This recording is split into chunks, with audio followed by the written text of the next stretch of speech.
Guys, ito yung aking bonsai. Ngayon, tagal ko na siyang hindi naalagaan. So, ang gagawin natin, ititrim natin.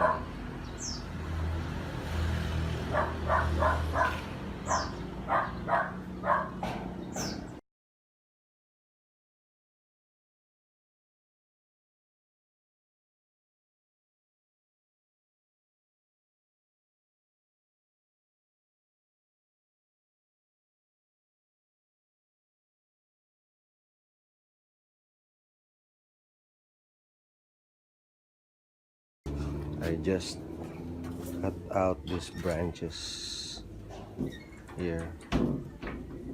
Just cut it out. Here, I cut the branch.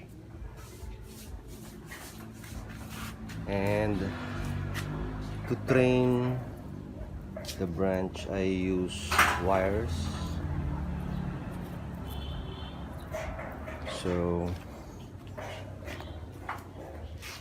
I tie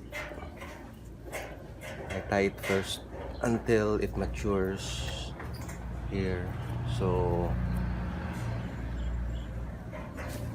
that it will stay this way.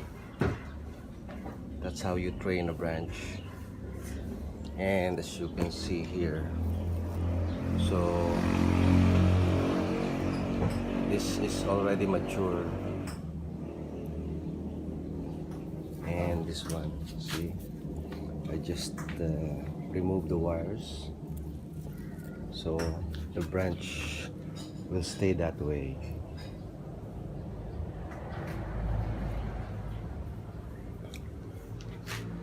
So here's the wire going there. So now I removed the wires because it's already stable. It's already mature. The branch will stay that way. This is a new branch. So I just put in the wire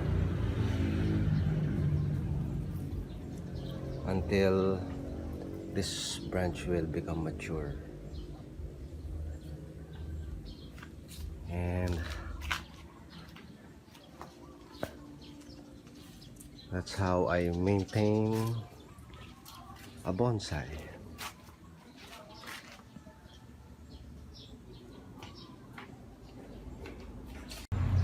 Okay guys, so ito na yung ating bonsai.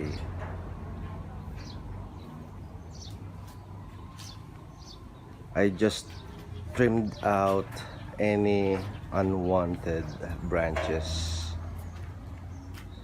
so that it doesn't intertwine with other branches.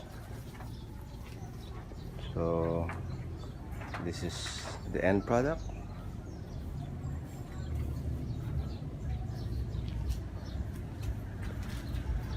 This bonsai is more than 30 years old, and I personally keep maintaining this. I planted this, and now this is the product.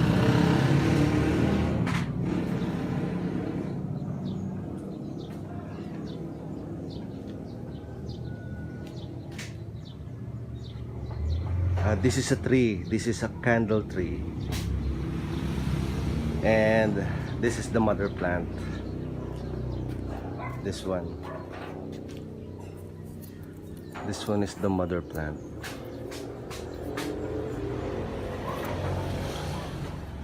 As you can see that this is a large tree.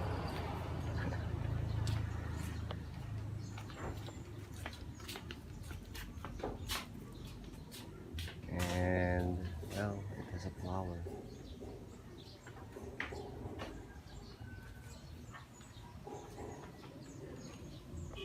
And this is the bonsai version.